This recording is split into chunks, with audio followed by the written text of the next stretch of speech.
Good morning, everybody. People are still coming in. I'm delighted to see you all here today.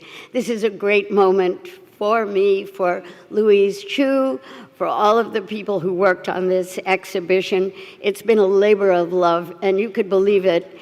Those of you who have not seen the show, we will have an hour and a half for lunch so that you can go in and take a look.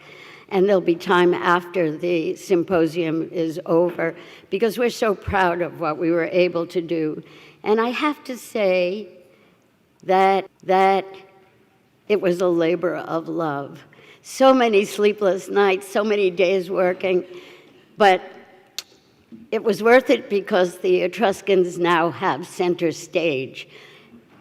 People in America and the United States are now going to recognize the name of Etruscans.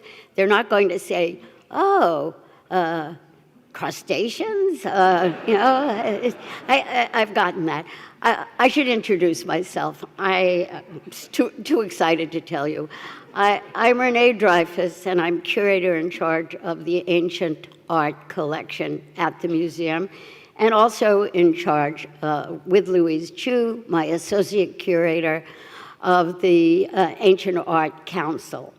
Now, the Ancient Art Council is one of the sponsors today of this event, and I'm pleased to say also that the Education Department of the Fine Arts Museums is co-sponsoring it, and of course we have very nice support from the Italian Cultural Institute of San Francisco. So I want to welcome you all to New Perspectives on the Etruscans, and it's, of course, held in conjunction with our exhibition From the Heart, the Etruscans from the Heart of Ancient Italy. And I just say briefly that I made the title with the subtitle because there are people who would not have known who the Etruscans were and where they lived.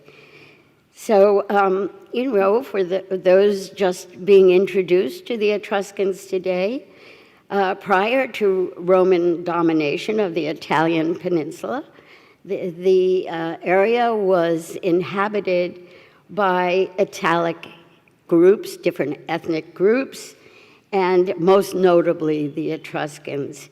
And during the first millennium BC, especially from the 9th to the 2nd centuries BC, they were known for their wealth, for their religious beliefs and practices, and the elevated status of women. We all like to hear that. So, yes. We're putting the Etruscans and their more liberated women on the charts today. Well, in fact, what they did was they made substantial donations, contributions to Western civilization, especially in architecture, in engineering, in technology, and of course, as you know, in the arts. So despite the fact that their legacy has been overshadowed in some way by the Greeks and by the Romans, particularly in the United States, certainly they read about the Etruscans in Italy, but not so much here. But the exhibition, its catalog, and today this symposium is going to address this imbalance and restore the Etruscans to their rightful prominence. So before I introduce our first speaker, I would like to thank Richard Daniel de Puma. And this is for the years that he spent tutoring Louise and me about the Etruscans and alerting us to where some of the lesser known Etruscan treasures were hidden. So we put into this exhibition some of the well-known iconic pieces, but at the same time, we have made certain that we have some things that are either unpublished, hardly published, or in fact, just hidden away, usually in university museums, in storage. We've hunted for those over the years, and I think we have a wonderful balance for this exhibition. And I want to acknowledge our debt to him for the knowledge that he has passed on to Louise and to me. He would be here today, but he is not well. So I'd just like to thank him. Please hold your questions until the end of the symposium, and then all of our speakers will be seated on the stage to be able to answer any of your questions. We have a full day of Etruscan talks, and rather than interrupt the flow, I think this is what we plan to do. So we begin the program with Lisa Pieraccini. She's lecturer in the History of Art Department, the faculty affiliate in the Ancient History and Mediterranean Archaeology program, director of the Del Chiaro Center for the Study of Ancient Italy in the University of California at Berkeley. She is an elected member of the National Institute of Etruscan and Italic Studies in Florence, Italy, and she has published extensively on the Etruscan visual culture and is the co-editor of the series, Cities and Communities of the Etruscans, published by the University of Texas Press, an amazing continuing series of wonderful books about the different city-states of the Etruscans. Well, Dr. Pieraccini has played a pivotal role in our exhibition from its inception and has advised us, especially on loans from the Phoebe A. Hearst Museum's significant Etruscan collection. And this is critical because this is where some of these hidden treasures are held. And she is the adjunct curator for this collection in Berkeley. So we are very pleased now to present Lisa Pieraccini to open our symposium with the presentation, Etruscans, Pasts, Present, and Futures. Thank you very much.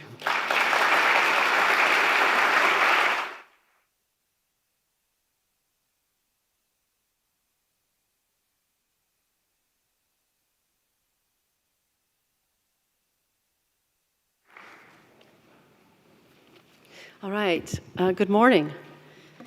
Thank you, Renee, for the very generous introduction, and thank you all for coming to this event and for being part of a very important moment in the history of the Etruscans in California and the United States more broadly. It is a great pleasure, in fact, honor to be here today and to have been involved in this exhibit.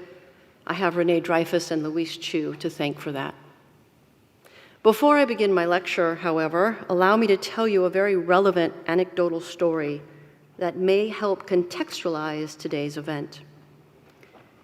In 1979, a young girl from Northern California was studying the Egyptians at school when the teacher announced that the material from King Tutankhamun's tomb would be arriving in San Francisco. She had only seen images of Etruscan artifacts in books, but seeing the objects in person would be a dream come true and give her the up-close and personal connection she so desperately desired. As you can imagine, in those days, one had to travel to San Francisco and stand in line for hours to get tickets. And when she heard from her teacher that they were all sold out, well, she gave up hope. But the young girl's father, an independent contractor, requested payment for a kitchen remodel in the form of tickets to the King Tut exhibition. True story. And lo and behold, she was able to go. It was the first time this young girl entered a museum. Upon seeing the artifacts, her imagination was set ablaze. She pressed her face to the glass, imagined what life was like back in ancient Egypt, and decided in that very moment that she wanted to be an archaeologist. She marveled at the installation and wondered who organized this amazing exhibition. Well, that young girl was me.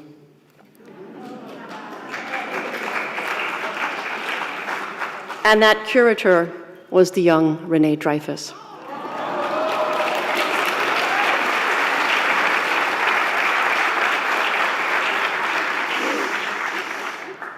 In fact, it was routinely referred to, this exhibition, as the girl curator and the boy king. I tell you this story so that you all know how museums and museum curators make a huge difference. Thank you, Renée, for all your years of service and for the special relationship that has now come full circle.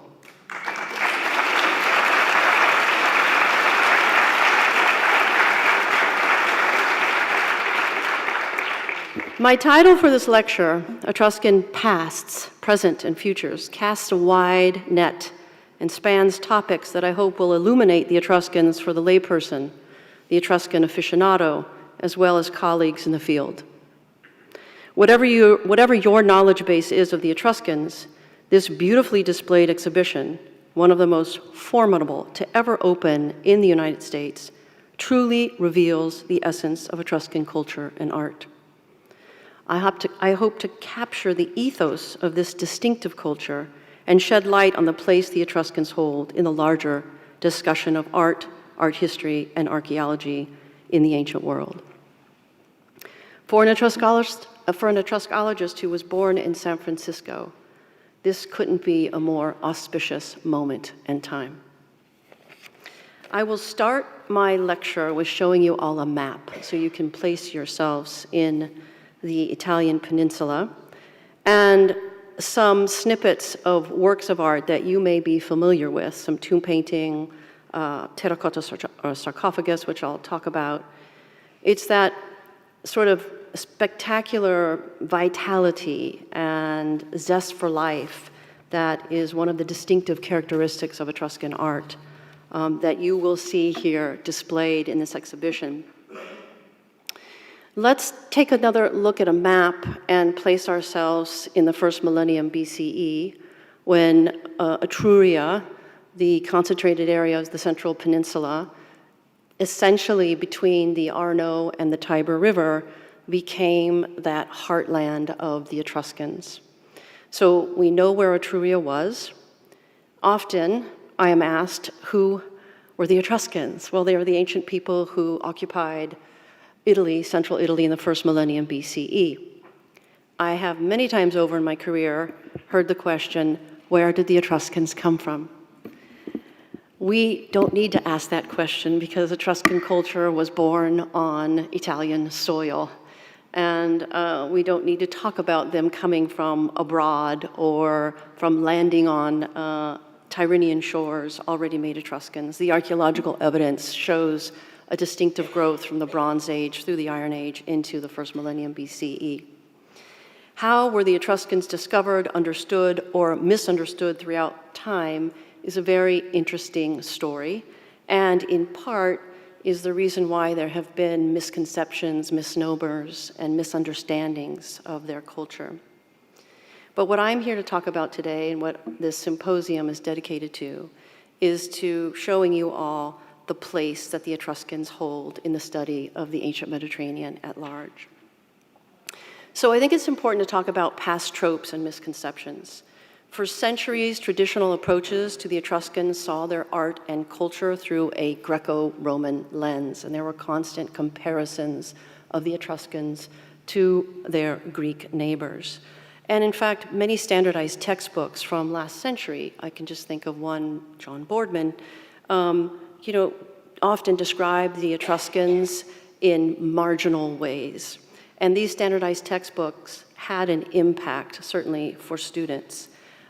We have to remove that lens and recognize the unfair metrics when comparing artworks to other cultures, when that really doesn't fit at all and certainly doesn't showcase the original sort of agency of Etruscan art and culture. So by removing this lens and examining Etruscan innovations, such as engineering, architecture, religion, language, art, the role of women, and so much more, we see their immense contribution to the ancient Mediterranean. In this light, it is important to remember that the Romans stood on the shoulders of the Etruscans. Something that I like to start off my classes with for my own students is to talk about time and chronology. So I have up here, what time is it? Well, we're living in the 21st century, and we're so used to updating our phones. It's time to update, in many ways, curriculum and terminology and chronologies. And I do this for the Etruscans, and this chronology you see here on the screen is really inspired by one of my colleagues, Nancy de Grumman. So you're looking at Proto-Etruscan, Early Etruscan, Mid-Etruscan, and Late Etruscan with the time periods following, removing traditional past terms such as archaic or classical and Hellenistic, which really belong in Greece and are descriptors for Greek art and culture. So this is really important. Now, speaking of the Greeks referred to the Etruscans as the Terrenoi. This is where we get the word today for the Tyrrhenian Sea. The Romans referred to the Etruscans as the Tusci or the Etrusci, which is where we get Etrusci today, Toscana. The Italian word for Tuscany literally means land of the Etruscans. But the Etruscans called themselves Rassena or Rasna. That's far removed from Terrenoi, Tusci, Etrusci. So remember this was their name for themselves, Rasna, Rassena. And in terms of giving the Etruscans agency, something that I always like to teach my students are the actual Etruscan names of their city-states, which dot Lazio and Tuscany today. So Cervetere was Caesara, Tarquinia, Tarquina, Vulci, Velc, and you can go all the way down, Popolonia, Fulfuna. So these names are important. And one name in particular has still stayed the same, and that is Veii.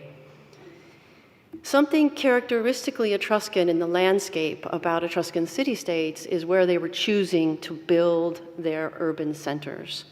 And those hilltop towns that make up Tuscany today are more often than not built on top of ancient Etruscan sites. Think of Orvieto and Perugia and Cortona.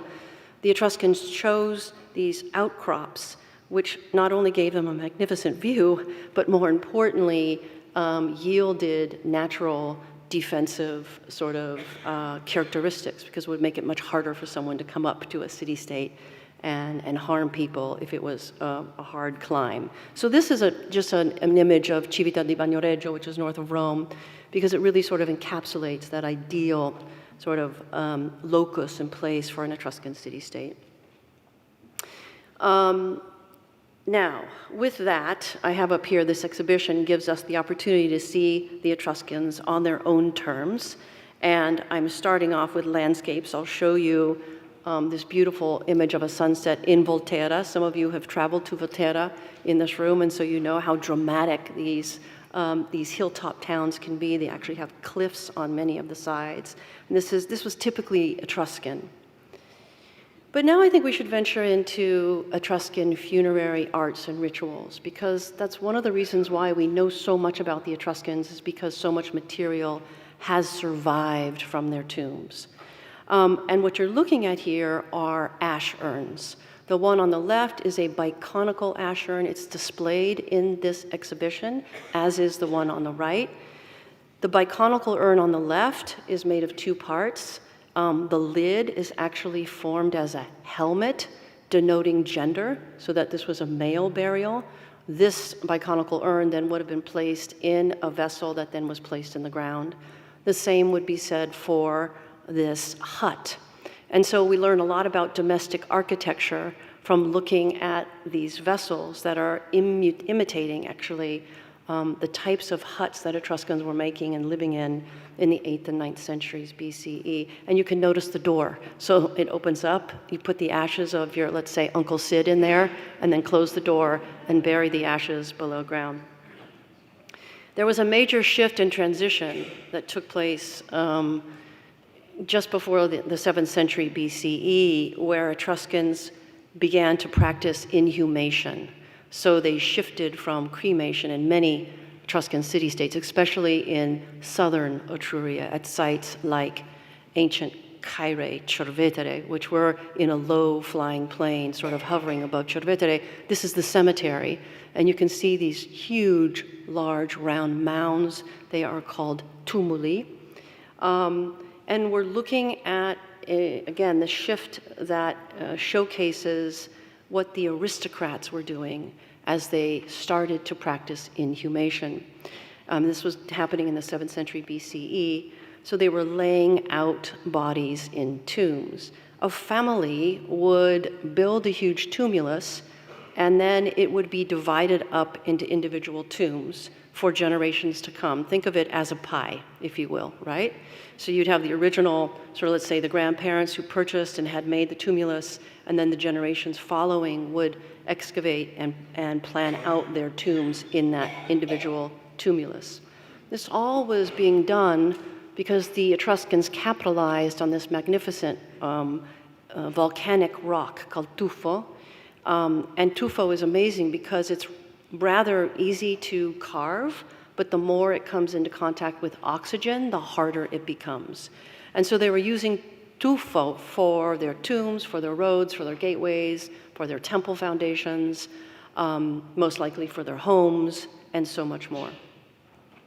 You can notice that there is a superstructure, so there is above ground level structure that would have been piled high with earth and probably planted with some sort of trees around these tumuli. But it's the entryway that goes deep down into the bowels of the earth. And if we can, for a moment, just sort of enter a reconstruction of one of these tombs. This is the famous Regalini Galassi tomb from ancient Caere, today Cervetere, dating to the 7th century BCE. And it's famous because it's a tomb that was found intact by two gentlemen by the name of Regalini and Galassi, hence the name of the tomb. So it was dedicated to a woman. She was the main event. She was placed in the central chamber. You can see this reenactment here with all sorts of accoutrements that she would take into the afterlife. She was also bejeweled. And I have down here, there were over 300 objects, things that had to do with banqueting, vessels for ceremonies. There was a bed there, furnishings, all sorts of decorative bronzes for walls, in addition to opulent items in the form of gold and silver. And many of these examples are here exhibited in this exhibition here at the Legion of Honor. They're quite remarkable. We have some of the silver vessels that you see in this image, in addition to gold bracelets. I want to showcase this very iconic fibula. A fibula is a safety pin. So this is a very large piece of gold jewelry. It's about this large, everyone. And it's somehow bent and fixed so that it would close your garment, so to speak. It was laid out on this young Etruscan, certainly an aristocrat. We know that from the wealth in the tomb. But it's the decoration that you see in repose and granulation, which is quite spectacular. I'll show you a close-up of that bottom part of that fibula. You're looking at tiny, tiny water birds that are decorated without using a microscope, but with an artisan who is using, think of a dental explorer, and welding tiny balls of gold with a tiny instrument like a dental explorer. This is all done, again, without a microscope. It's quite advanced and amazing. These silver vessels are here featured in the exhibit and come from this tomb. You're looking at a skyphos, a wine drinking cup above, a pitcher for wine on the right-hand side, and below you see a little cup in silver. And if you look closely, you can see the inscription Larthia. So this is probably the name of the woman who was buried in this tomb. When you arrive here in San Francisco and you go into the main room of the exhibition, you are greeted by this cauldron. This is a bronze 7th century BCE large ceremonial cauldron that was placed in Larthia's tomb with these feline heads protruding. It's quite remarkable. Now, Italian artisans, Etruscan artisans, were probably not looking at felines, but they are looking at works of art that were imported from abroad, let's say, for example, Phoenicia, with all sorts of animals that they had never seen, but they're picking up and they're depicting them in their art. You have to think of the Etruscans as adopting and adapting from the artworks that they were importing and making something wholeheartedly Etruscan. Beneath, on the right-hand side, you see these tiny clay bucero mourners, and these mourners were set up alongside Larthia to represent mourning, and they're quite symbolic and absolutely funerary. And here they are also displayed in this exhibit. You can see them after the symposium today. But there's something much more important that I'd like to contextualize for you when we talk about funerary practice in Etruria, and that is that Etruscan funerals included also elaborate processions that involved into competitive parades of the elite ruling families where opulent objects were displayed from the home to the tomb. The catered funeral feasts were powerful institutions of Etruscan society. Now let's take a look at how large some of these tombs could be, and when in the 6th century BCE, Etruscans were not only bringing in furniture to these tombs, but they were also carving the furniture into the tomb, as you can see with these thrones. We also learn a great deal about domestic architecture by looking at the tomb in and of itself, because it emulates a home.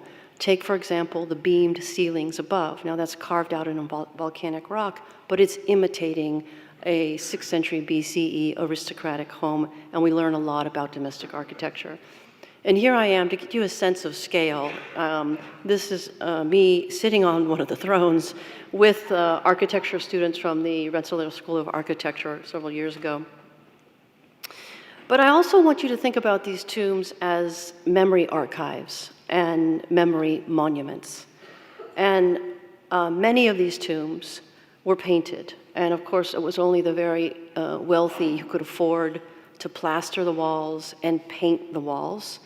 What do the wall paintings tell us about Etruscan society? A great deal. And we use them as an entryway into Etruscan culture and practice. And the decor acts as an identity marker for the deceased, because it would be the deceased, we think, who would make a lot of decisions about the decoration of their tomb before they died, believe it or not. So take a look at some of these images, and you are, I hope, immediately captivated by the figures that you see, the dancing. These are scenes of daily life, banqueting, musicians are playing music. You can even see a diver on the right-hand side of the wall, which I'll circle back to in a moment. But there's also scenes of the underworld, and we are introduced to a cast of members who play very specific roles in the underworld. You're looking at me standing next to a karu figure who's holding a mantle. He is most likely going to open up the door of the underworld with this mantle and then close the door of the underworld. So you can think of him as sort of a gatekeeper. But up in the right-hand corner, you can see this winged female.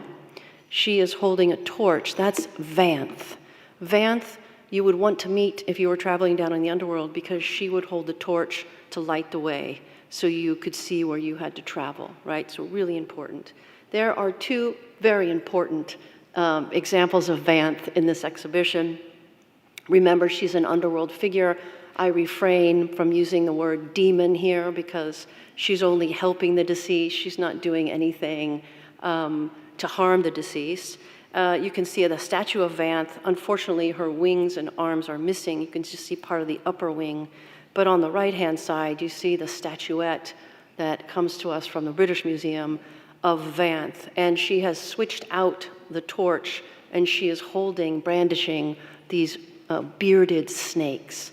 And that's probably to ward off evil, right? And make way for the newly deceased who's coming down into the underworld. Now, this is probably a familiar scene to many of you, and if you've seen the exhibition, you know that this wall painting is showcased in the exhibition. This is the Tomb of the Lepers from Tarquinia, dates to the very first part of the 5th century BCE, and it is iconic in many ways because it showcases a quintessential component of Etruscan culture, both in daily life and in the afterlife, and that is banqueting. So Etruscans loved to banquet during their lifetime and banquet into the afterlife. Who would not want to do that? But for those of you who think that the Scots invented plaid, take a look at the blankets on the tomb, and you can see the couples, the husbands and wives, and you're noticing probably that the women are depicted with lighter skin. This is sort of a pan-Mediterranean way of depicting aristocratic women who could afford to stay indoors and not be exposed to the sun working outdoors. You see on the right-hand side, and I will try very carefully to point to it, that this banqueter is holding out an egg, which is symbolic of the afterlife and fertility. So when you go to these tombs, if you have a chance to go to Tarquinia, and many of you in this room have, you know how captivating they are, and these images get stuck in the imagination. I'm showing you an album cover from students of mine who chose this tomb to put on their very first album cover, and they're from San Francisco, so a shout out to the corner laughers here. So looking at tombs in the world of the dead to reconstruct the world of the living is the sort of work that Etruscologists do. And I want to walk you through one more tomb, and that is the Tomb of the Hunting and Fishing. Because if you look back at our textbooks, they'll give credit to the Romans for inventing landscape painting when the Etruscans were painting landscapes as early as the 6th century BCE. Here is one of them. And when you stand in this tomb, you are invited to enjoy the Tyrrhenian Sea. You're enveloped by these birds that are flying around. You can see this hunter who's holding a slingshot in the back wall. And you can hear the fishermen who are pulling up their fishing nets while the birds are swooping down to catch the fish, and multicolored dolphins are trying to catch the fishermen's catch. This is a remarkable landscape painting of the Tyrrhenian Sea, all the while an aristocratic couple is hovering above and enjoying the fruits of a banquet. On the left-hand side wall of that tomb, you see that diver that I showed you a little while ago. And if you can get up close to this, if you ever have the chance, you will notice that he is smiling as he is diving down into the Tyrrhenian Sea. Now, Italians are very proud of their Etruscan past, and it's easy to find these images on wine labels, on pasta boxes, on restaurants, on menus. And you can even find them on wine, as I said before, olive oil, and some people go as far as to even have these images on their wedding cakes. Modesty stops me from telling you who would do such a thing.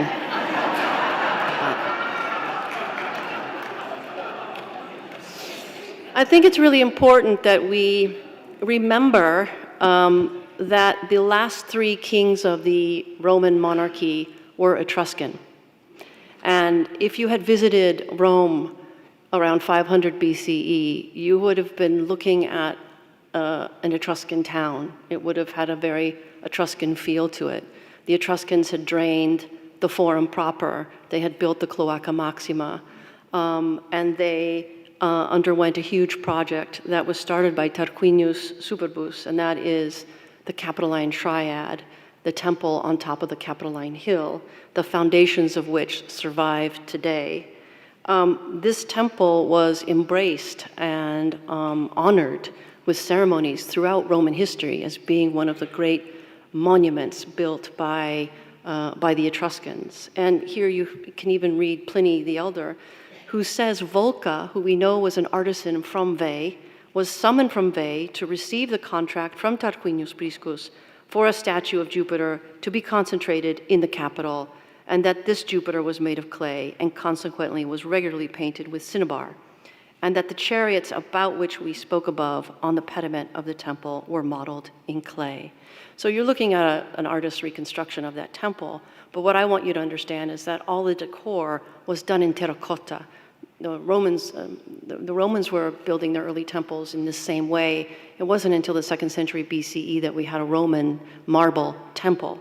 The Etruscan temples were made of tufa wood and decorated with painted terracotta. They were highly polychrome and colorful experiences. You can see such terracotta painted decor in the exhibition. And here we have an example of the terracotta pediment decor from a funerary shrine from Volci from the 3rd century BCE. Now, speaking of terracotta, the Etruscans excelled in clay sculpture. And this is a life-size sarcophagus. It is routinely referred to as the married couple or the sarcofago degli sposi. It's from ancient Caesarea, Cerveteri today, and it dates to the end of the 6th century BCE. The one you're looking at is housed in the Villa Giulia Museum. The Louvre has another copy, which is quite similar. It would originally have been painted, so again, very colorful. And you can see the woman is in the front, her counterpart, her husband, is behind her. They're reclining. They would have been holding probably perfume vessels or floral leis. And there is a wonderful copy, a smaller version of this in the exhibition that I invite you all to go see. And again, this has everything to do with the banquet that was important in one's lifetime and certainly held a significant funerary role. But speaking of couples, let's take a look at this bronze statuette, also here on display, probably depicting Tinia and Uni. These are the two divinities that are representative of Jupiter and Juno. This comes from the British Museum. And this gesture of Tinia grabbing the breast of Uni is a marker of a union, of showcasing that they are a husband and wife, a couple. Now, the Etruscans were known for producing a pottery called bucoro. And bucoro is a distinctive black pottery. It is made from terracotta clay, so it's made from the same clay that you can enjoy when you see in the museum painted terracotta vases. But the way it's fired turns the clay black, and that is a firing process called reduction. So you're looking at a wine cup on the bottom left and this remarkable stand that comes from the Phoebe Hearst Museum at UC Berkeley with a basin on the top and clay rings that were all carefully attached before firing this vessel. This is all done in bucoro. Likewise, this bucoro stand is decorated with applied relief molds that were affixed to the clay before it was fired. And one of the most remarkable artifacts with inscriptions in it here, there are many in this exhibition, is this small bucoro vessel made in the shape of a young rooster, a cockerel, with the Etruscan alphabet that you can read from left to right. And some scholars say that this was a jug, other scholars claim that this was probably an inkstand. So you can imagine an Etruscan practicing looking at the alphabet. And we also know that such practicing instruments existed in Etruria. This is an ivory writing tablet that would have had wax in the center of it. You would have taken a warm stone and smoothed the wax, and then taken a sharp instrument and practice your alphabet, which you can see runs from right to left here. Now, quickly, everyone, the Etruscans were extensive writers. They wrote histories and prose and poetry. Their writing has sadly not survived intact, save for some 13,000 funerary inscriptions. But we do know that the Romans called them the people of the book, and the Emperor Claudius wrote some 20 volumes on the Etruscans that sadly did not survive. So they were a literate people. Their language was non-Indo-European. It wasn't Sanskrit, it wasn't related to Greek or Latin. It's a non-Indo-European language. Why does the alphabet look so familiar? Because they borrowed the Greek alphabet to write down their language. An alphabet doesn't make your language, it's a tool that you use to write down your language. all right? So a non-Indo-European language in the middle of the Indo-European region of the Mediterranean. One of the most remarkable inscriptions to survive is actually here in San Francisco, and that is on the Liber Lentius, the linen book. And it's a remarkable artifact with an even more amazing backstory. In the early 1800s, an Austro-Hungarian diplomat traveled to Egypt, and while in Alexandria, purchased a mummy and a sarcophagus, as one did in the early 1800s, and brought it back to his home in Vienna and set it upright in his den. And shortly thereafter, he unraveled parts of the linen and tried to find someone to decipher this inscription. And it took decades before they realized that it wasn't Egyptian, it wasn't Coptic, it was actually Etruscan. That mummy with the linen then made its way to the Zagreb Museum, and it's here in San Francisco today. It was originally about 3 meters long, so we're talking about strips that were cut then to wrap this mummy. So the linen book, how it arrived from Etruria to Egypt, is a story that we could only, guess. But that it was paradoxically, preserved vis-a-vis being in a dry climate and being wrapped around a mummy is really an amazing story. The text is a ritual calendar and incredibly important.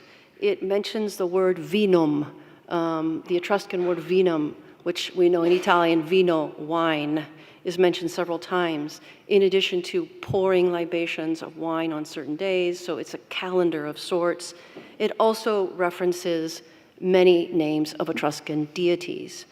And those same deities can be found on a remarkable bronze model of a sheep's liver here in San Francisco, the liver of Piacenza. And this artifact in its own right is quite spectacular. It was found in Piacenza in the 1800s. It has never left the city walls and has always been displayed in Piacenza. This is the first time it has traveled outside of Piacenza and is here in San Francisco. It is a teaching tool for Etruscan priests to teach their students, both male and female, how to divinate. Think about this liver as sort of a cosmological map. That's what I have up here. And it's broken down into sections. And you can see that there are some 16 outer, areas on the rim. They all have inscriptions. We find names like Tin, again, Tinia, Tin, equivalent to a Jupiter. It is quite remarkable. The 16 sections that you see are representing sort of celestial houses, let's call it, in the cosmology that makes up part of Etruscan religion. So a remarkable find, and the fact that we were able to get it here thanks to Renée and Luis and the people at the museum in Piacenza. It's quite a remarkable event. So enjoy it while you can. And there is a nice diagram of how it's divided below. So this sheep's liver is not just shown in this particular artifact, but we also see it depicted in Etruscan works of art. So take a look at this cinerary urn, for example. This is an urn made of alabaster. It comes from Volterra, from the Museo Guarnacci, to be exact, dating to about the 2nd century BCE. And what we're looking at is an Etruscan priest who is reclining, holding a liver, which is his marker denoting that he is a priest, that a haruspics, that he knows how to read the entrails. And when they would read the entrails, they could then divinate, right, and foretell the future. I mentioned how significant the Etruscan clay works were, and I was showing you those life-size sarcophagi, but there's enormous amount of vase painting, but I think works of art that often get missed or sort of overlooked are some of these terracotta votive heads. And you're looking at heads that would have been originally very colorful and painted. These come from a single site at ancient Kaysera, modern Cerveteri, And the ones on display here are from the Phoebe A. Hearst Museum. The Hearst Museum has some 800 votives from this single site, and it's remarkable because this site is a sanctuary that was dedicated to female divinities. And so 98% of the votives depict women and showcase again the role of women in Etruscan society, not just at banquets, not just toasting as men could toast. We know women could keep their names. We also know women could hold positions in the religious world, but here we're looking at women who are visiting a gender-specific sort of sanctuary. And here are some of the faces I have face-to-face up here. Please imagine these faces painted. It's just that the paint has not survived. The one image of the Korotrophos, the female seated on the bottom left corner, shows her not holding an infant, but nursing an infant. And nursing images are prevalent in Etruscan culture. We can't say the same for Greece and Rome. And these are some remarkable differences, again, reflecting the position of women in Etruscan society. And it was Larissa Bonfante who studied women early on in the latter part of the 20th century, so a shout out to Larissa. Now, I've talked a lot about Etruscan pasts, and what about Etruscan present and futures? I feel like I sort of am in a liminal space myself as an Etruscologist because I'm in the present, but I also feel like in part through my students, I'm in the future. These remarkable artifacts that you see here on the screen are all displayed here in this exhibit. I will not have time to talk about them, sadly, right now, but what I want to talk about is how the Etruscans became known in American culture and society. And it wasn't until 1988 that National Geographic came out with a feature article on the Etruscans. Does anybody here remember seeing this I see some hands being raised, in National Geographic? So Etruscans in the national imagination featured in National Geographic, and you see this reconstruction of activities in a tomb. And it's that laying out of the deceased. You have to think of the Etruscans going into a tomb with loved ones, bringing in perhaps items that would be used in a sort of mock banquet in the tomb. Tombs were re-entered. If Uncle Sid passed away and then Aunt May passed away, you would re-enter that tomb and you'd see Uncle Sid, who had already probably decomposed, and then you'd bury Aunt May next to him with all the things she would need for the afterlife, and then you would have your funerary ritual and ceremony and then make your way out. And so this article in 1988 was one of the very first times this was sort of featured in terms of the funerary activities in Etruscan tombs. But in terms of sort of the outreach now and the awareness of Etruscans more broadly in America and the United States, there are more and more lectures now at the Archaeological Institute of America dedicated to Etruscan panels and conferences more than ever before, not to mention a whole new string of publications and work that continues to grow in the United States and of course abroad in Italy and Europe more broadly. I wanted to just highlight that the Archaeological Institute of America this past fall in 2025 partnered with the Ancient Art Council here at the San Francisco Fine Arts Museum and did an Etruscan tour. And I had the distinct pleasure of being with Renée Dreyfus and Louise Chu on this tour. And it's these types of tours that also are very educational and removes this sort of mystery trope that has encapsulated the Etruscans for far too long.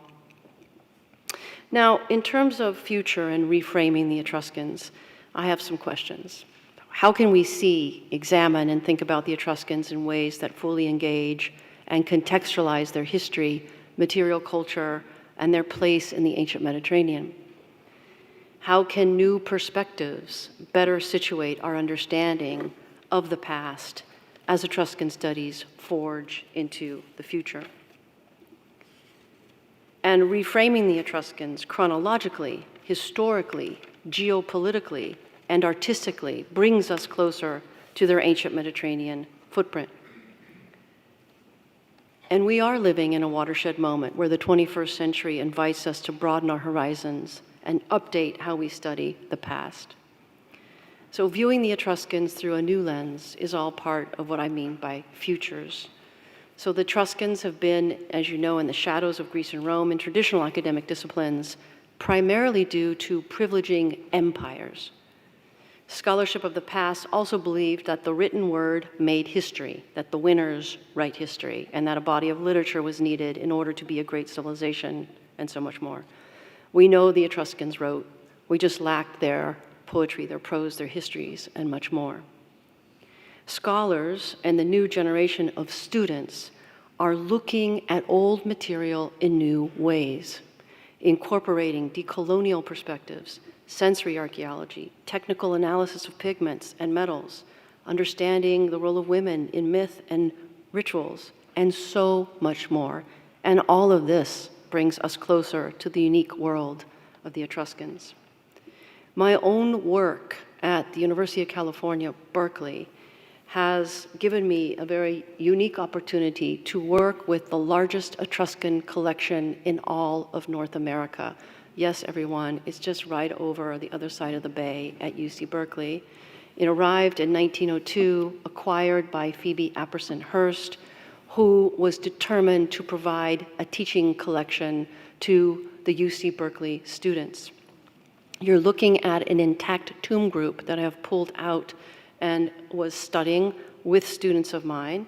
And I've had the distinct honor and pleasure to work with students and to open up not one, but two Etruscan exhibits with UC Berkeley students, which of course introduces them to a whole new type of skill set when it comes to provenance research and what is the difference between provenance and provenience, object biographies, the histories of a collection in and of itself, and so much more. These are the two exhibits that are currently open at UC Berkeley.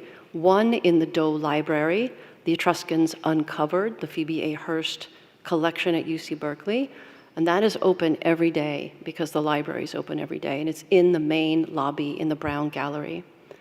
The other exhibit, the one that is placed in the Hearst Museum, is called Encountering the Etruscans. And that is open on Fridays from noon to 4.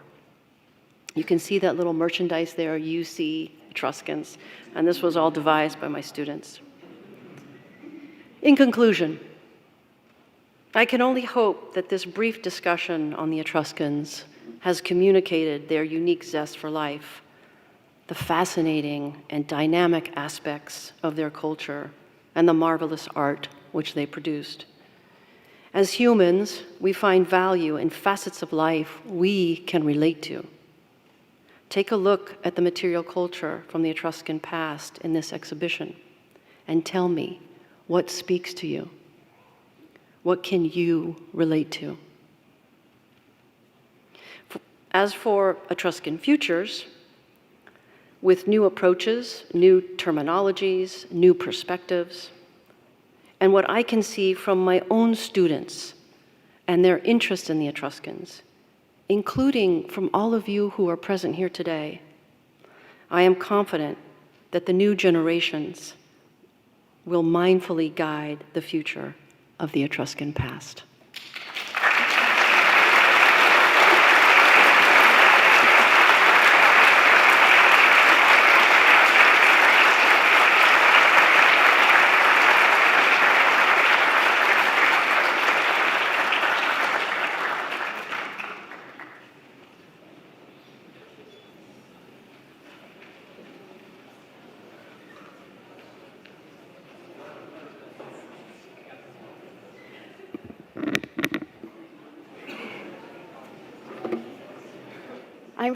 I'm sure there are a lot of questions. I'm sure there are a lot of you who have comments. Don't forget them. We're going to hear them all at the end of the symposium. I'd like to thank Dr. Pieraccini for a magnificent introduction to the Etruscans and a path going forward, how we can spread the word about the Etruscans to make them more visible in the United States. You can see more about her insights in the video, in the exhibition, and also in the audio tour. So we've incorporated those. One of the things I wanted to say briefly is you were looking at a number of objects from a variety of different museums. We were able to borrow from 28 different museums. Yes. On both sides of the Atlantic. And as Dr. Pieraccini has said, some of these objects have never come to the United States before, and others have never even left the museums where they were discovered. It is just a mark. Number one, how hard we worked. But number two, how the individual museums that have lent to us recognized that this is an international exhibition that is important for us to understand the Etruscans and how critical they were to Western civilization, and everyone wanted to be part of it. And I could just say also, for those of you who perhaps visit San Antonio Museum, live in San Antonio Museum, there are those who are streaming today. The exhibition leaves here the 20th of September, and it opens October 31st at the San Antonio Museum of Art. So I'm so happy that we were able to spread the word about the Etruscans in another museum. So our next speaker is Daniele Maras, and he is the director of the National Archaeological Museum in Florence. And I want to say how generous he was with his loans for this exhibition. You've already seen Vanth, you've seen the pediment. There are many other great treasures in the exhibition. He also is a government archaeologist in the Italian Ministry of Culture. He is an internationally recognized Etruscan scholar, and as such, he serves as the secretary of the Pontifical Roman Academy of Archaeology and is a member of the National Institute of Etruscan and Italic Studies. He's also a corresponding member of the Archaeological Institute of America. Dr. Maras is a prolific author on pre-Roman Italy with research interests that encompass Etruscan religion, epigraphy, painting, pottery, and terracottas. We are very pleased to have him speak with us today, to welcome to San Francisco and for him to see the exhibition and speak to us. He's going to be speaking about Etruscans in full color, the painters, and their, see if I can do this.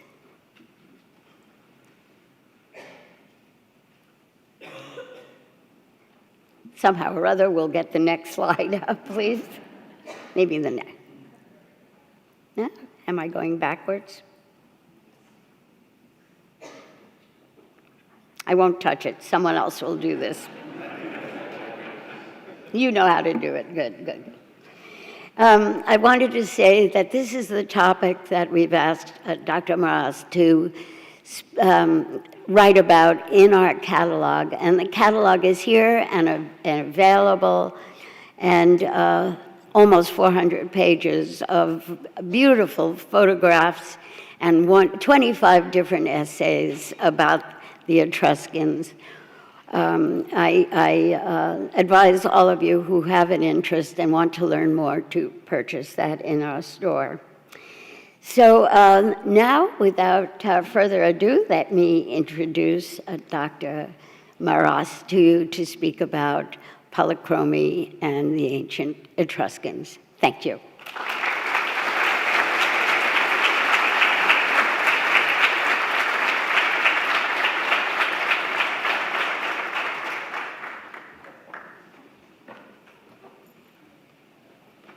Okay.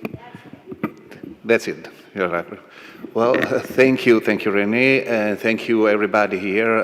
Well, welcome to this meeting after the first speech, and I'd like to tell good evening to the people who are attending from remote from Europe as well. So good morning to you, and good evening to European attenders. And I'm very honored to be here and to have the opportunity of taking the Etruscans across the ocean in this wonderful opportunity. So I'm grateful to the Legion of Honor Museum, to the Scientific Committee, and of course to Renée, who is a wonderful host, and to everybody who made this possible. So we have the opportunity of visiting the Etruscans and having a glimpse of the Etruscan civilization, a very qualified glimpse, I would say. When you will visit the show, the exhibition, you will see what wonderful masterpieces and how important it is to have a relation with this spatial civilization of antiquity. But as you have heard, there are 25 essays in the catalog, and probably we would need a 24-hour course just to have an idea of what the Etruscan civilization is like. This is true about every kind of civilization of the past and of the present, and maybe of the future, because what is the soul of a civilization can be understood only while with an interdisciplinary approach. So I have just the possibility of talking about one of the angles. As you have seen, well, I will capitalize the wonderful survey that Lisa just showed us. So we have an idea of who the Etruscans are. Now we are trying to delve deeper into what is not present in the exhibition here. Of course, a painting is not easy to be taken across the ocean, so there are only some elements, some pictures, and that's why Renée asked me to talk about the painting. So I'll try to just make a survey, as Lisa did, a survey of painting from a chronological point of view, from the beginning, as she says, the proto-Etruscan to the late Etruscan period. Well, in some cases you will hear me using the traditional chronology, traditional terms, because I think that the Etruscans, as we have heard, were part of a Mediterranean koine, that is to say, a sort of globalization of antiquity. In a Mediterranean perspective, they were an active part of this Mediterranean cultural shared heritage, so they were active and with their agency. But this Mediterranean cultural shared culture had a starting point in the eastern part of the Mediterranean, so Western Asia and Eastern Mediterranean, went through Greek reinterpretation and through the Phoenician and Greek vectors arrived to Italy and to the West and even to Northern Europe. And so it is part of a common phenomenon, a shared phenomenon that has Greek names, but just because this is a part. And you know, there is one thing that Lisa showed us that is what we call an orientalizing phenomenon, so something starting from the Near Eastern, the Eastern Mediterranean, passing through Greece and arriving to us through the Etruscans and the Latins, that is alphabet. Our alphabet is still continuing to be something that has started from Western Asia and became universal. And this is what we call classical. Just a matter of terms, but classical is something that is universal, but is shared in between among different cultures. So it is not a matter of ethnicity, but a matter of a shared culture that makes it possible to talk about the Etruscans as our forefathers. No matter what ethnic identity we are, they are our forefathers as the others. Let's now move and start about the painters and their techniques on walls, terracottas, and pottery. Well, I'm lying here. I'm not talking about pottery. I'm just talking about pottery to tell that there is nothing to do with the rest of painting. But painting is a matter of, it is something that shows even better than literature what daily life, beliefs, and symbols were like, and even narratives were like. Still, since we do not have the original Etruscan narratives and literature, we can have a glimpse and a perspective on their beliefs, on their life, on their inner life through the pictures, through visual identities. And in a civilization as ours, that is so related to images, to pictures, to visual, to use a painting probably is even easier in this case. I will focus more on new discoveries, so you'll see something that probably is new to most of you. Let's start from the cityscapes. We know that painting had a relevant part in cities because since the earliest representation of huts, we have seen some of the huts that were used for funerary scenery urns, so as models, small models of huts, but some of them have painting or pictures on them. They are not just symbols on a vessel or on a container, but they probably are what the original walls looked like. So we know that painting was part. And accordingly, in Greek literature, in classical literature, we know that painting was considered one of the most important forms of art, along with sculpture, but almost basically nothing of that has survived, because painting was on wood usually, or maybe on plaster, but it was on something that was perishable. So we have not the possibility of seeing personally and directly what was the high-level painting and the names that we know from literature as Polygnotos or Parrhasius, the famous Zeuxis, the famous painters of Greece, are not preserved. So we just have the result of some comparanda, some elements or imitations. In the case of funerary painting, we have the possibility of looking at a real, direct representation, depiction that is not actually made by the masters, was not produced by the real masters, but it is closer to them than vase painting or other small imitations. In these earliest representations, we see, even in this case, so these are of the Orientalizing period, so a bit later, in the 7th century, some of them show beautiful patterns of plants or other decorations or images, on, usually not figural, not with human or animals, but we have an idea of what they looked like. Going through time, human figures and animals arrive, so they move, they show what was represented on the walls or of residences, houses, maybe probably the high-ranking aristocratic houses more than generally, but also in public buildings and in temples. And in some cases, we have these patterns, geometrical patterns. So probably the civilization, the Etruscan civilization, was far colored, far more colored than we expect, because the huts, the roads, the buildings had real, actual colors and a lot of polychromy.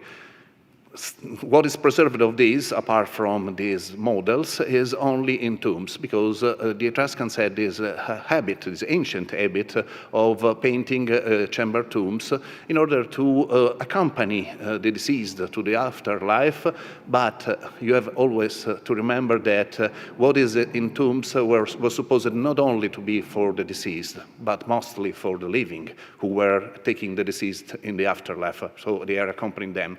So we have a message from living people to other living people, and of course it is contemporary. But as the Italian philosopher Benedetto Croce said, history is always contemporary.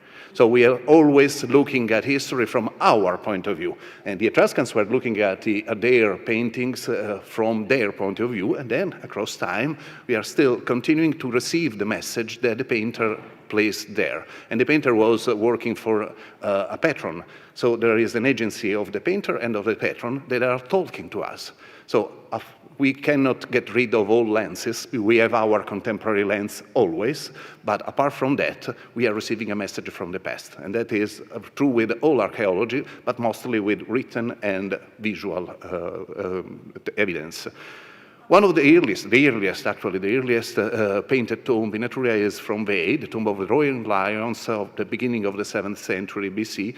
And this tomb shows this beautiful series of lions, 3 lions moving from right to left. They are very fancy lions. They are not actually representing real actual lions because, of course, lions were not in Italy. So they are fantastic animals. But they were sort of showing what was expected on the afterlife. So the afterlife is a dangerous place. You need a vant to accompany you with a torch because there are a lot of dangers. And these dangers are represented as wild animals. And you see there is one of the lions is facing 3 of them. So probably this is a sort of depiction, of an ideal depiction of the deceased transformed into an animal that is moving to the afterlife and meeting his companions, his forefathers. And this is happening on the other side of a vast dimension, a different dimension, which is shown by the water birds that are flying over the lions. So these symbolic elements of nature are representing what was in the soul of the Etruscans. They were believing that there was a travel to go to the afterlife, and that you could just understand what it was like as a sort of travel through the wildlife. And a contemporary painter, vase painter, the painter Narce painter, had similar lions, just showing how the different arts were intertwined.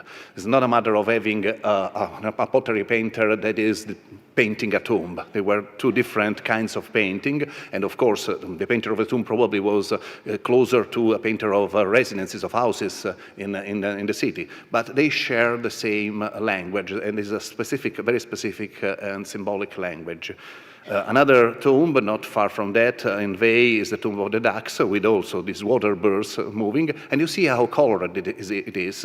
And the deceased was inhumated on that bench on the side, but there is a sort of rainbow line that is separating what is the place of the dead on their side and what is the place of the travel across the sky on the other side. Water birds are both sky creature and water creatures. So it is on the other side, over the sea and over the sky, that you find the final place after death.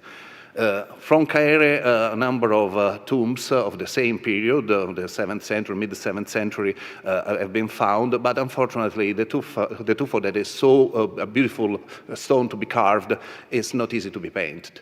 And at that time they didn't know, they didn't use frescoes, they just painted over the tomb, or the walls, or the rock, and this is good for a short period, but it's not well preserved in time. So we have just these early photos or sketches of what they looked like, and we still see fantastic animals or wildlife or just this wild nature.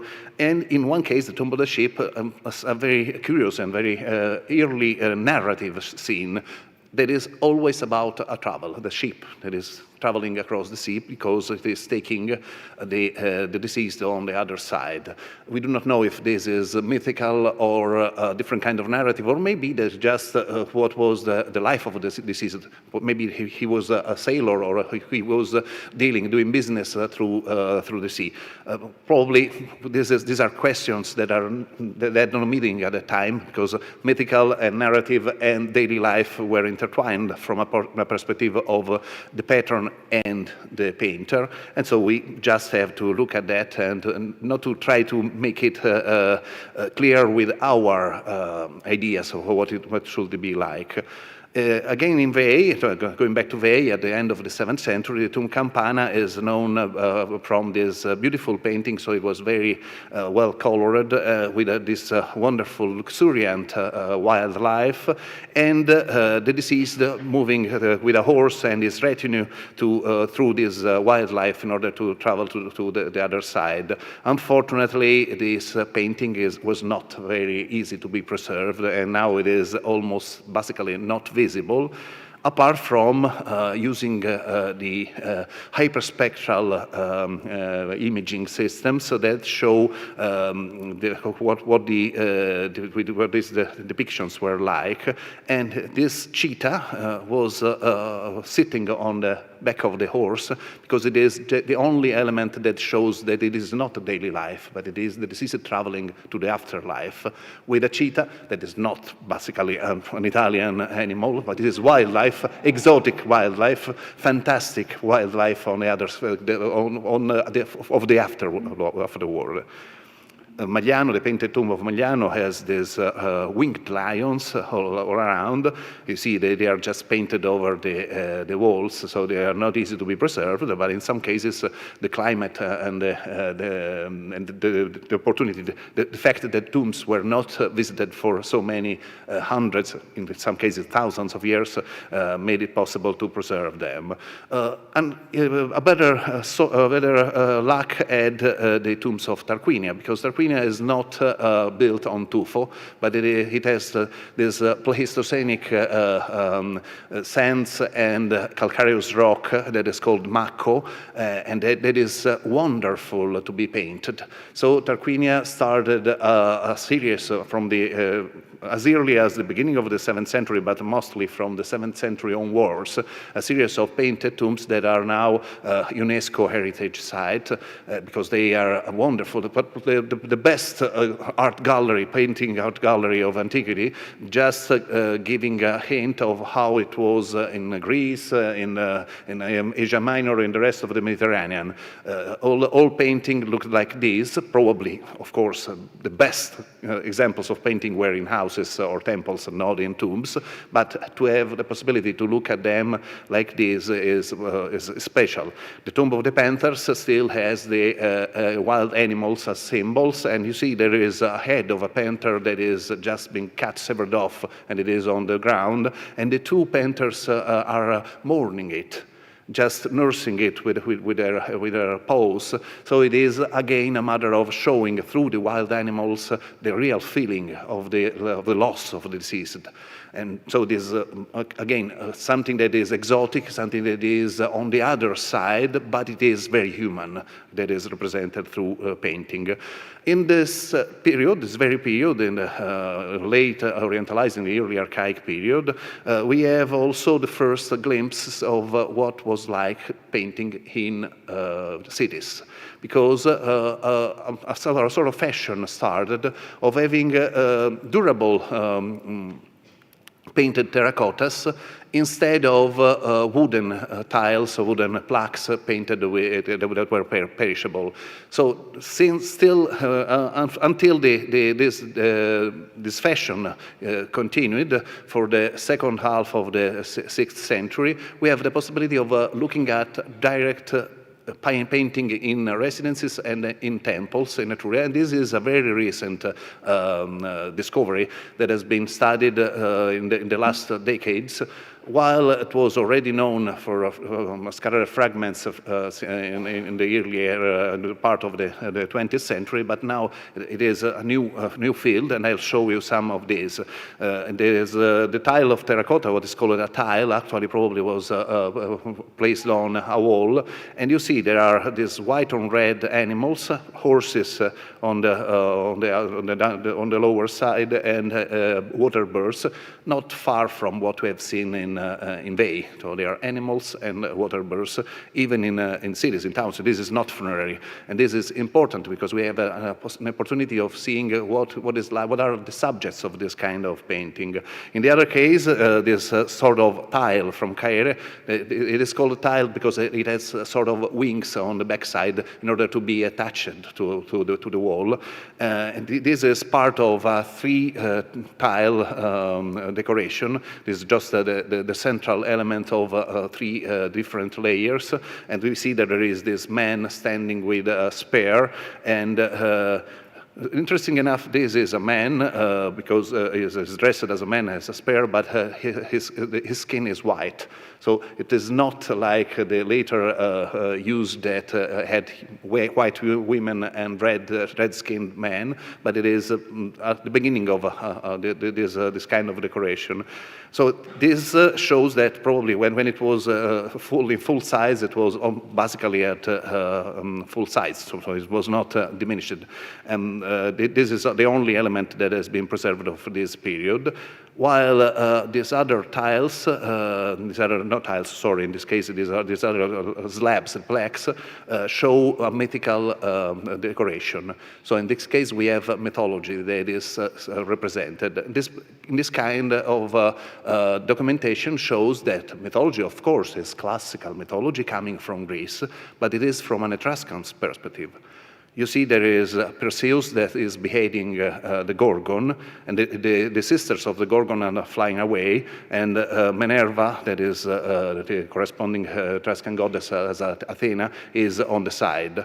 So this is really a Greek myth represented probably in an Etruscan residency, but the Gorgon, Medusa, has two babies. So she's a mother. She's a mother holding in her arms two babies. Who is the monster? The monster is Perseus, who is beheading. He's not a hero. He is beheading a mother. So this is something that is never appearing in Greek art. So they have a different idea of how to behave, what is to be a hero. In this case, we see that a mother, again, the role of women is important in Etruria. So a mother is far more relevant. So it is a very tragic figure. Of course, she was a monster, she was petrifying people, but she was a mother, and Perseus went there in order to behead them. The Tomb of the Bulls at Tarquinia, that is of the same period, shows again a representation of a myth. It is a sort of a tapestry on the back side of the atrium of the tomb. So the deceased are buried in the chambers that you see after the entrance. So this is a sort of liminal space. And the myth of Troilus, who is going to be ambushed by Achilles and to be killed by him. So it's the Prince of Troy. So it's a myth coming from the Trojan cycle. The Prince of Troy, there was just a kid, is moving towards the fountain on horse riding. So and there is Achilles who is going to kill him. Achilles is the hero, a great man, strong, with an armored man, and he is just killing a kid. So it is again a presentation of a Greek hero, but not really heroic in this case, and it is probably a symbol of of the loss of the deceased. So they are just mourning a young boy who is going to be killed, and so this is a presentation through myth of a feeling. But what is interesting in this case is that another myth is represented on the upper side. Here you have the depiction of Achilles who is ambushing Troilus. On the upper side, on the tympanum of the tomb, you see that there is the chimera on the left, and what we can think of a Bellerophon who is going to kill the chimera, just riding from the right, but he is not on a winged horse. So he's a human hero who is going to defeat the chimera. The human rider is just above Troilus. So who is just a victim that is going to be slaughtered by Achilles? On the other side will be a hero, would be a hero defeating the monster on the other side. So it is a message of hope through myth. So Greek myth used in a completely different way. That is the Etruscan way of thinking of life and of what death is like. In this other case, we have Tomb of the Baron. I'll make it quick because I think that we are running out of time. I'm not sure how long can I go on. In this case, we have the Dioscuri who are going to take the deceased woman, and she is greeting her husband and her son. So it is a very moving moment in which the Dioscuri, so two gods, have come to take the deceased woman to the afterlife. Often, the Etruscan tombs were dedicated to women.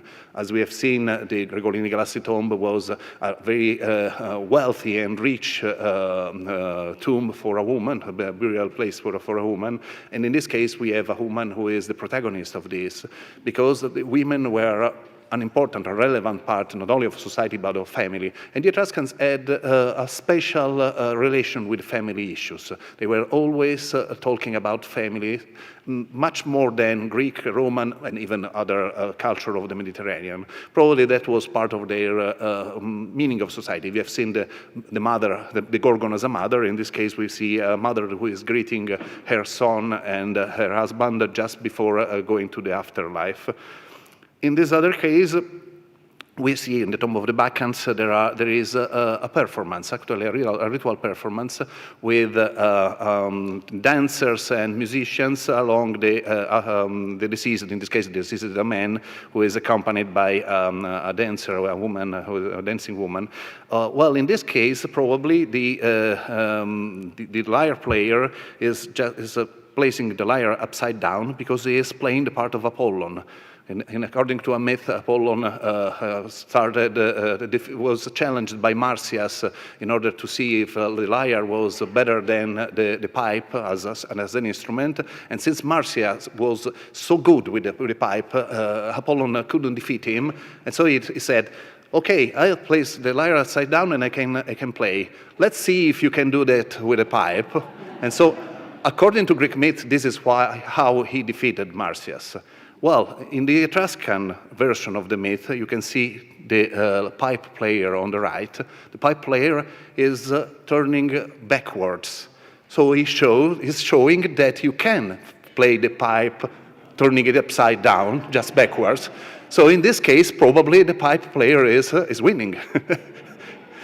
So again, a Greek myth reinterpreted in an Etruscan way of thinking. Probably it was part of a ritual performance, so some pantomime, something like that. In many cases, we see that there were actor, performers, and players, and we know from Latin sources that the Etruscan performers were very famous and were often invited to Roman and Latin rituals as well. We have already seen the tomb of hunting and fishing, so we will not dwell on the landscape painting because Lisa has masterfully talked about that. But I want to show the upper frieze where the banqueting scene is happening. As you see, it is happening in a familiar context. We have the married couple that are exchanging very loving and intimate moments, and the people on the sides are probably servants, but I think in some cases we can say that they were their children. So it is again a family matter. And since Symposium, as we are now at the Symposium, Symposium was something that came from Greece and it originally came from the eastern part of the Mediterranean as a way of well-behaving and of having a relationship among the elites, in a civilized way. We must point out that the Greek Symposium was male only. Was only for men, especially in Athens, but not only, because it was part of bonding in between members of the aristocracy and dealing with business. In Etruria, in this period, a specific period in the 6th century, we see that it is a family matter. Women were part of it because they were also doing business. This is something that was normal in Etruria, but it is often remarked the family element. So we have a number of other representation of symposia, and when we see that the symposium has only men, like in these cases, probably this is the symposium in the Greek way. So it is probably a matter of imitation, or maybe just political parties use the symposium as a bonding element, a bonding part. And in this case, probably there was a separation between the sexes, but not only like that. Usually the Etruscan symposium was a family matter. This tomb of Villa Tarantola has been recently restored, so it is, I show you for the first time as it is, and in this case we have a man-only symposium. That is the specific moment in which a lot of Ionian influence arrived. So from East Greece, from just the western part of Asia Minor, a lot of Greek artisans and craftsmen came to Etruria because of the Persian invasion. The Persians just moved too close to Greece, so a lot of people traveled and migrated to Etruria, because Etruria was a wonderful market for them. And so there was an increasing Greek influence in this period, with Greek elements just transplanted from the Eastern Greece to Italy. But from the first moment, there was a Greek boosting of the Greek element, and then it started to be reinterpreted, as I told you. So we have a lot of dancing, and in this case, the deceased is represented by this crater. So there are Dionysiac elements. There is a lot of feasting life. So not only the symposium, but dancing or athletic games and other elements, but family is always at the center. In this case, the tomb of the painted vases was, which was one of the most famous tombs in the 19th century. It was found in 1867 and was considered one of the best preserved, the most beautiful, with this very intimate scene in which the husband is caressing the chin of his wife in a symposium moment. So they are together with the children and other pieces. Unfortunately, in this case, the tomb has been badly ruined by what you call sort of the art thieves. In the 60s, 1966, I think it was, or 67, they just cut off the best parts of this painting. So we have no more that, because it had been destroyed. So when we talk about illicit exportation, illicit traffic, we are talking about barbarians. They just destroyed that, and they couldn't even sell that, because they destroyed it using a chainsaw. So it crumbled. So we have no more the possibility of having anything of that. So they destroyed 3 tombs before understanding that it was not possible to take that without an actual restoration that took too much time. It was not possible to do it illicitly. And so this was considered, these are the parts that are missing, but it is more than that. This was considered a sort of terminal ill, and for a long time it was not seen, it was not possible to have an idea of what it was. Then came a wonderful restorer of the painting, that is Franco Adamo, who dedicated the last months of his life, he was terminally ill actually, and he dedicated the last months of his life to save the tomb and to recreate it. So using the painting, the original painting, we see now that has been restored, reintegrated. And so it is now possible to visit it with other superintendents. On the side, there was the scene that gave the name to the tomb, the painted vases that now are again in place.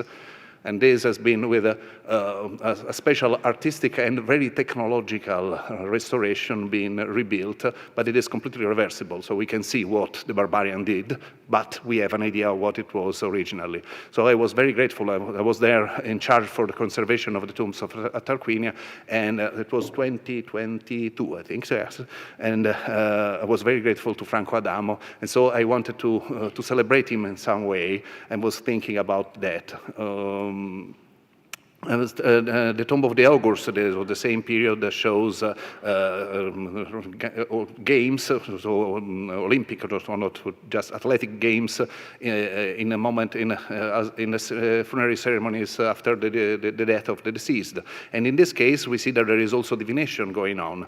There's curved staff, the litus, is in the hand of the organizer of the games, who is just divining the future, looking at the birds that are flying. And what's interesting is that these birds are starting from the door, the gate to the underworld. You see that there is a little bird that is moving on the left of the door of the gate. There are two mourners on the sides, and so the birds have been sent by the deceased. So they are a message, and the diviner is having a message, receiving a message from the deceased. And in this context in the context of games, of festivity, that is just celebrating the memory of the deceased in a family place. The Tomb of the Jugglers has another kind of games. In this case, they are not athletic but acrobatic games. And in this case, we have this wonderful piece of humor with the painter himself. It's the first time that the painter signs the tomb. But since he is signing the tomb, so he's sort of having a scene of hubris. So it's preposterous just to just mark his name for eternity. So he is depicting himself as defecating near a tree. And two black birds that are a sign of bad luck are flying over him. So he says, "No, I ain't signing this, but I am just a humble juggler, just a jockey like that." Talking about Olympic Games, there is the Tomb of the Olympic Games that is now in show in Milan, I think, again. So it is another case of a wonderful depiction of games. This has been detached from the walls of the tomb in Tarquinia. It is preserved usually in the Tarquinia museums, the National Museum of Tarquinia, but now currently is at the Fondazione Rovati in show on an exhibition. And the Tomb of the Bigas as well as a representation, very uncanny, unusual representation of banqueting on the main frieze and of games, Olympic athletic games with Bigas chariot race on the lesser frieze.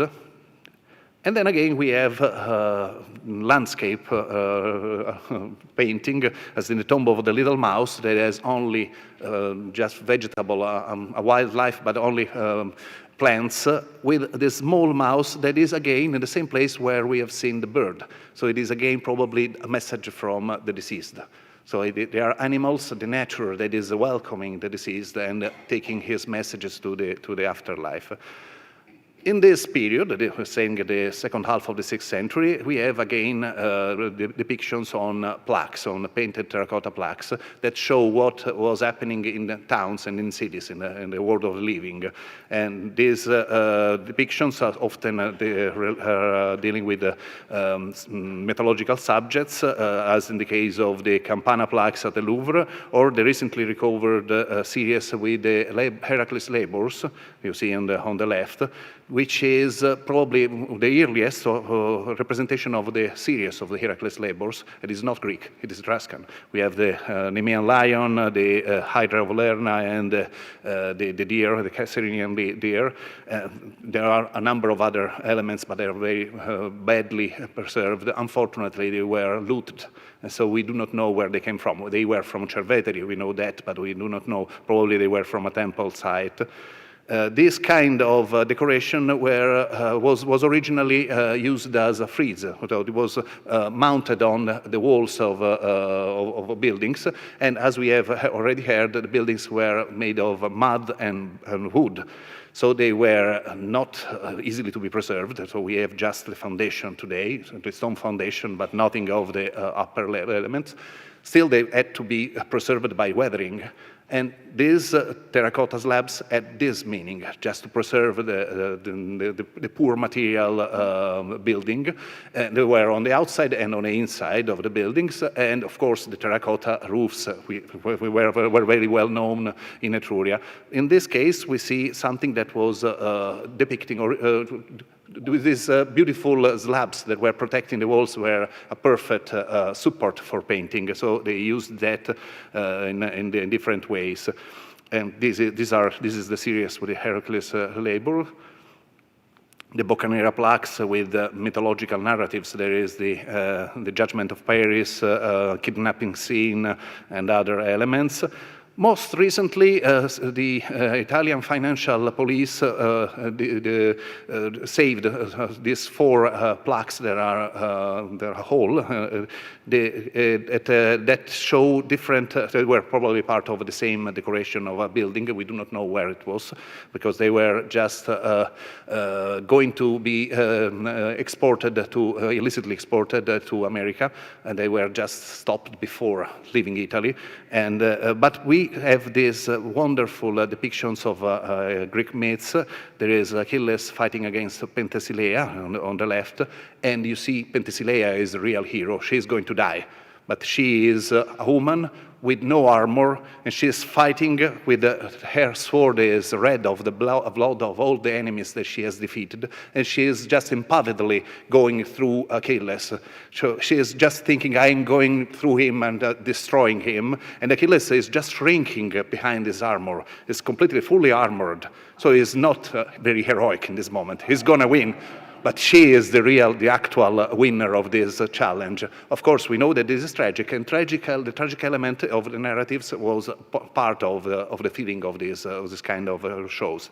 In this other case, we have a couple that are running, and the woman is holding a bow, and she is looking at her pursuer, that is this blonde-haired man with a golden branch. Possibly they are Apollon and Artemis, so a woman with a bow should be Artemis, but another possibility is that she is the huntress Atalanta, who used to challenge her suitors to running, to a race, and was defeated at the end by Melanion, who had 3 golden apples. So it is possible that the branch where the golden apples were preserved. Since he let these golden apples fall on the ground, she was late because she was picking them up, and so he won the day, and at the end, he married her. Another of these plaques shows a part of the Judgment of Paris. We see that there is this beautiful winged god that is probably Hermes, Turms, the corresponding god of Hermes in Etruria, followed by a woman who is unveiling, and she is barefoot, and so it is most likely that it was part of a 3-plaque series depicting the Judgment of Paris. So we should imagine 2 goddesses on the left and Paris sitting on the right in order to judge. And finally, there is another plaque that is showing not a myth, but a ritual, a specific Etruscan ritual. That is, again, a ritual with 2 aruspices. One of them is holding a litus, the curved staff, with which he has divined the future, as the one in the tomb of the augurs. But this is the second part of the ritual, when he has had the vision of the God's will, and is teaching with his pointed finger to his companion. And you see the teacher is a younger one with long hair and no beard, while the listener, the disciple, is a mature man. So it is sort of reverse the perspective in which the teacher is younger than the disciple, the student. A series of plaques have been recently recovered by the Carabinieri for protection of cultural heritage and have been repatriated from Switzerland. And recently, most recently, a couple of elements, beautiful elements of this series have been recovered by the District Attorney of Manhattan and repatriated to Italy. So now we have the opportunity of seeing them together. We have this beautiful series with dances, badly preserved because the only upper part is preserved, and the last element to be recovered is that which was known only by a photograph and was considered possibly a forgery. It is not a forgery. This original is this, with two winged horses and a boy who is attending to them. And this is a part of a mythological and ritual decoration. So this is part of a general decoration that was on one side of a building that had another side painted by a different painter. That is this other side. You see, the decoration is basically similar but not the same. And here we are better, in a better luck, and we see that there are women and men playing the lyre and dancing, and a couple of wrestlers. So it is again a festivity, celebration with athletic games, music, like in tombs. And on the one side, there is this scene with a procession of dancers starting from a palm tree, and a man who is starting this procession is drinking wine from a cup, from a kylix, a Greek kylix. And in this case, probably this is a ritual performance of a myth, the myth of Theseus, who is on the island of Delos, where the palm tree sacred to Apollon was, and he is starting the Geranos dance, so the dance to celebrate the death of the Minotaur. So it is a representation of a myth, a Greek myth, but from an Etruscan perspective, placed ideally in the island of Delos. And you know that Theseus used the branches, the leaves of the palm tree to be given to the winners of the athletic races. And you see that there is a palm leaf in the hand of this reveler, of the dancer. So we know that this is a representation of a celebration of athletic games, and on the side there are the athletic games, in an Etruscan place, probably an Etruscan sanctuary, just reenacting a mythic ritual narrative. So we know that narratives were not only widespread through literature, but also, and probably mostly, through performance, ritual performance, or pantomimes, music, dances. They have not to be translated. They can just move through a culture to another and be shared by all the Mediterranean.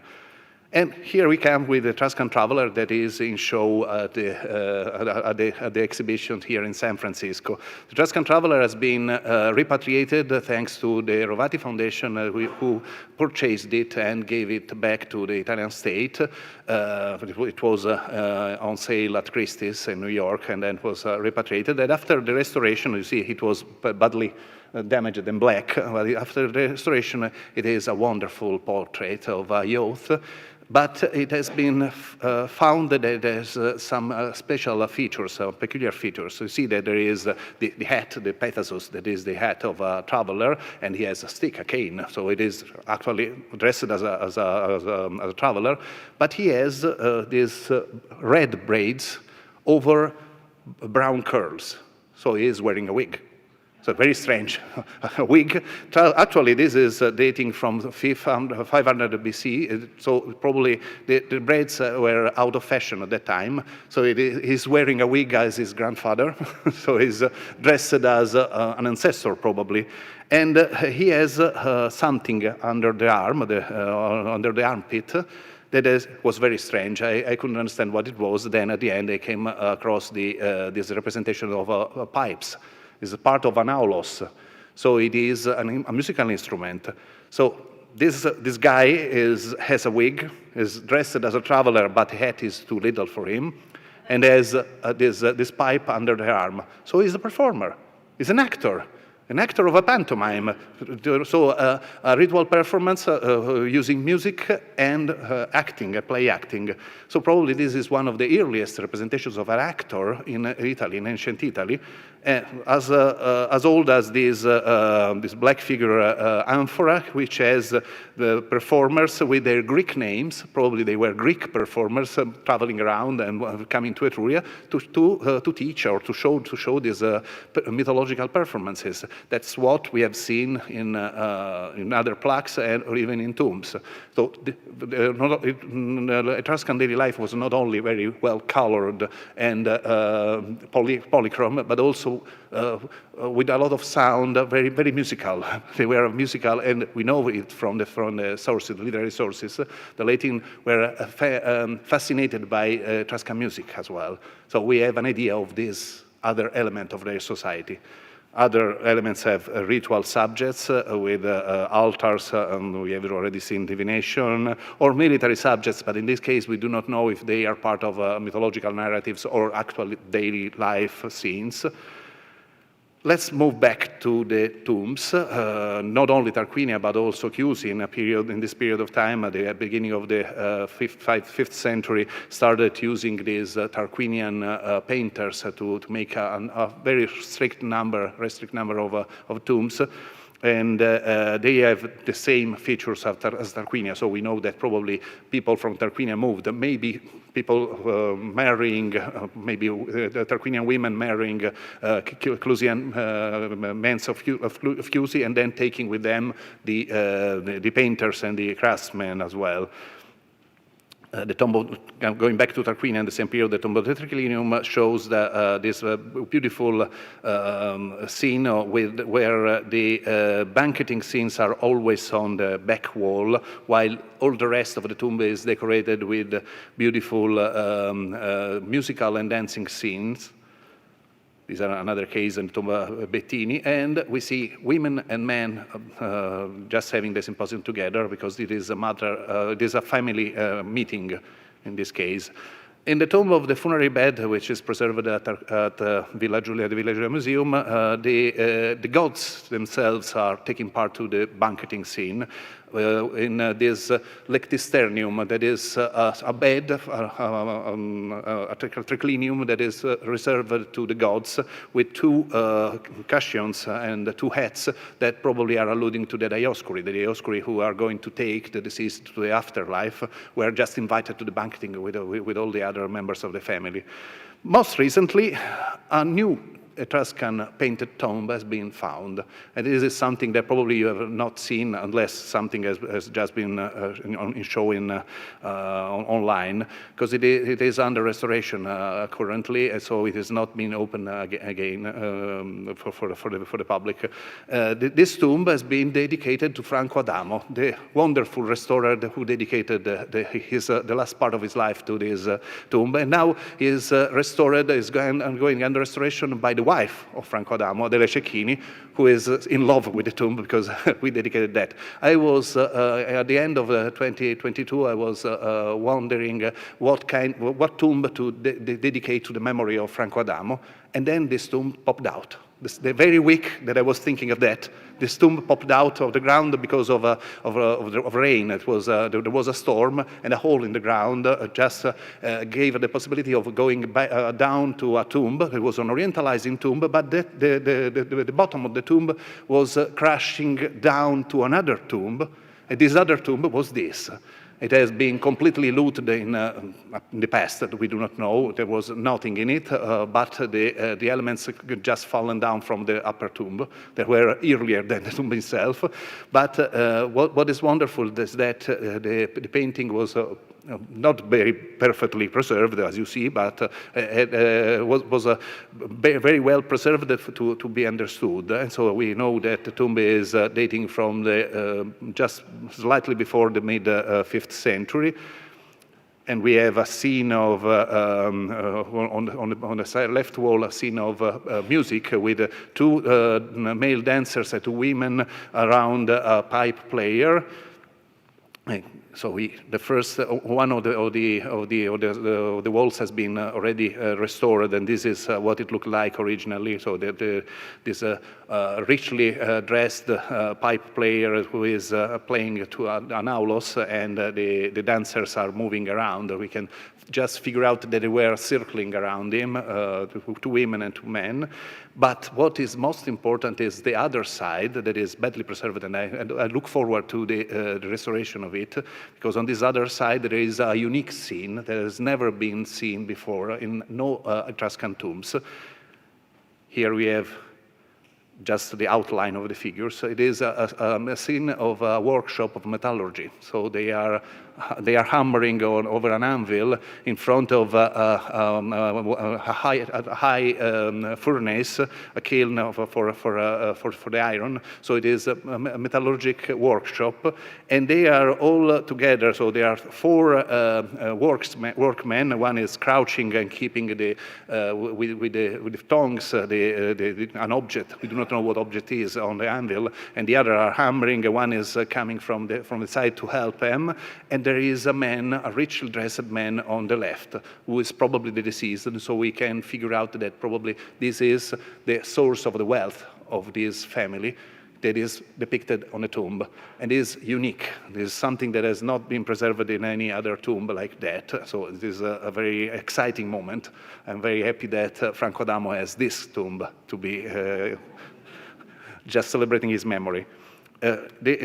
Before this tomb, 30 years ago, the only other tomb that new painted tomb that was found was the tomb of the Blue Demons, that is showing the scene of the afterlife, very colored scene. You know, the Etruscan demons is interpreted as, in the Greek culture, daimon, that it is not necessarily bad. It is just a deity of the afterlife.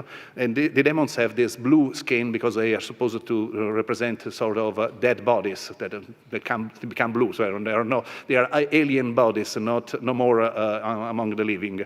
And in this case, there is the journey to the afterlife of one man on the side and a woman on the other side. They are both going to the afterlife through this landscape of demons. In the tomb of the sheep, we have again the decoration with a triclinium, a symposium, and a sheep on the side that is again alluding to the travel to the afterlife, but in a mythological perspective. It is probably a representation of a mythological ship who is going to this very exotic landscape with these rocks, these colored rocks that are just marking the passage to another place on the other side. And the same idea is in the tomb of the Pygmies of the end of the 5th century, that is now under restoration by the Association of the Friends of Tombs of Tarquinia. That is an Italian excellence, an association that is providing help to the superintendenza to save the tombs and preserving them for the future. In this case, we see that there is a sort of procession of people just moving forward on horseback, and the Pygmies are a sort of humor scene with these dwarves that are fighting the birds on the very edge of the world. So it is a representation, a mythological representation of the far-reaching part of the world that is to be come across to go to the afterlife. In the 4th century, something changes. So the afterlife is now represented as a banqueting. So the tomb is no more a sort of a door to the afterlife, but is the place. It is actually, we have real depictions of the afterworld, of the underworld, with Hades and Persephone. In the Etruscan names were Aita and Persipnae, who are the king and the queen of the afterworld, together with all the demons of the mythology. Some of them have their Greek names and even the Greek features. Others have really Etruscan features, as Tukulka here, who is a sort of vulture-headed demon with snakes and wings, who is oversighting the Theseus and Peritos. So the Greek heroes are represented in the afterlife under the gaze of Etruscan demons. And in one case, we have this depiction of Polyphemus, the Cyclops, who was blinded by Odysseus. So Greek myth reinterpreted again to show what is in the afterlife or what is in far places that are to be surpassed by the deceased. And in the case of the Tomb of the Shields, we have already seen a picture, but the picture that Lisa showed was before the restoration. Now we have a better picture of that. You see, the inscription is completely preserved now. And in this case, we have the family that is with their ancestors. So they have this appearance, the aspect of gods, but they are actually the ancestors. So remembered, and this long inscription is celebrating Lart Velka, who is the founder of the tomb, so is the first deceased, but he remembers that he placed the ashes and the remains of his father as in his grandfather, and the father is depicted here as a sort of Zeus, sitting behind, not behind, sorry, beneath his wife, and the wife is pointing him to the following generations, because they have to look at him, because he is the symbol. So this is part of what the Etruscans believed. We know from Latin sources that the Etruscans believed that human souls could become divine, so achieve immortality, until somebody of their family was still performing rites, remembering them. So this is why a tomb is a place of memory, because everybody is continuing, preserving the memory of the deceased, of the past, and they are giving them the opportunity to be deities in the afterlife, because they are overlooking and protecting their offspring. Now we are going to the end of our survey, and just a minute I want to show this wonderful sarcophagus that is the same period of the tomb of the Orcus and the tomb of the Shields that we have already seen. But in this case, this is a real celebration of the independence and freedom of women in Etruria.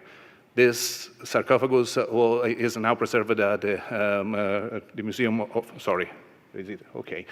At the Museum of Florence, the Archaeological Museum of Florence, that I'm honored to direct, and it shows scenes on the four sides, shows scenes of Greek warriors fighting against Amazons. That is a normal myth that is always represented in Greece. But Greek painters, even in literature, they always remember the Amazons as these people of women warriors who were never undefeatable, unbeatable. They were a wonderful army, but they are always depicted when they are defeated by Hercules, by Achilles, by Theseus, always defeated by somebody, a male man who is now giving back their place. In the case of Etruria, no, this is not like that. The Amazons are peer. They are fighting on the same level with the Greeks, and on the other side of the sarcophagus, there are two Amazon queens who are just overwhelming the Greeks. So they are winning women, and it is important to know that this sarcophagus was for a woman. It was dedicated to Ramta Husknai, who was the grandmother of a magistrate of Tarquinia. So the magistrate of Tarquinia, one of the most powerful men of Tarquinia, just gave this sarcophagus to his grandmother to celebrate her and remember that she was a very strong and independent woman. So I think that this is very Etruscan, and it is something that we do not find anywhere else in the Mediterranean. Again, just quickly, the last phase of the Etruscan painting, so the Tomb Golini with this beautiful scene of the preparation of banqueting. So even the servants and the cooks are depicted in this tomb. So they are not only aristocrats, but all the people, all the household is represented. And then the Francois tomb of Vulci with the scene of the sacrifice of the Trojan prisoners in front of a scene of fightings between Etruscan and Vulcian heroes and their counterparts of different parts of Etruria and from Rome as well. So it is mythical and historical.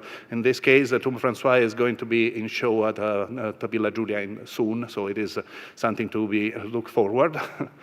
And the tomb of the El Quadriga at Chiusi is another recent discovery with this beautiful representation of the god of the afterlife that is with this red hair just streaming past because he is going out with his chariot to pick another deceased.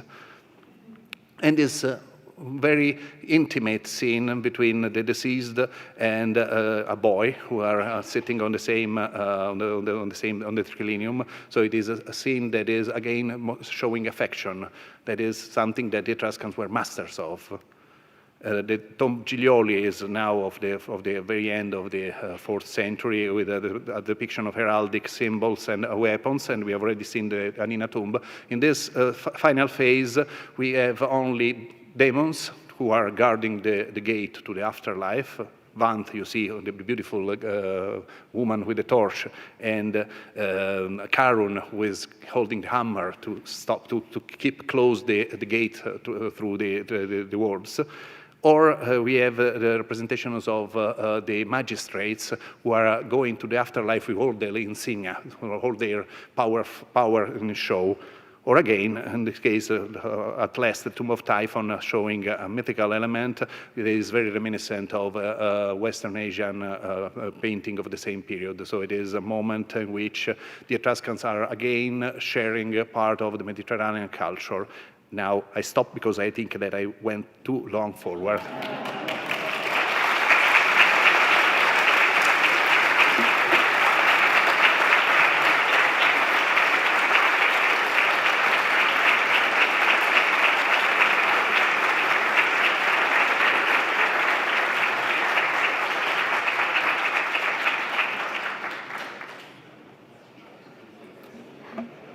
Marvelous. We're so very lucky to have these people, these experts, the Etruscologists with us today. Each one of today's speakers has written chapters for the catalog. I'll say that again. I wanted to say that it is thanks to Daniele Maras that we have so many objects, but especially the Traveler, because it was on view in his museum, and it's thanks to his kind words that we were able to bring it to San Francisco, that we actually have a painted plaque in the exhibition. Yeah.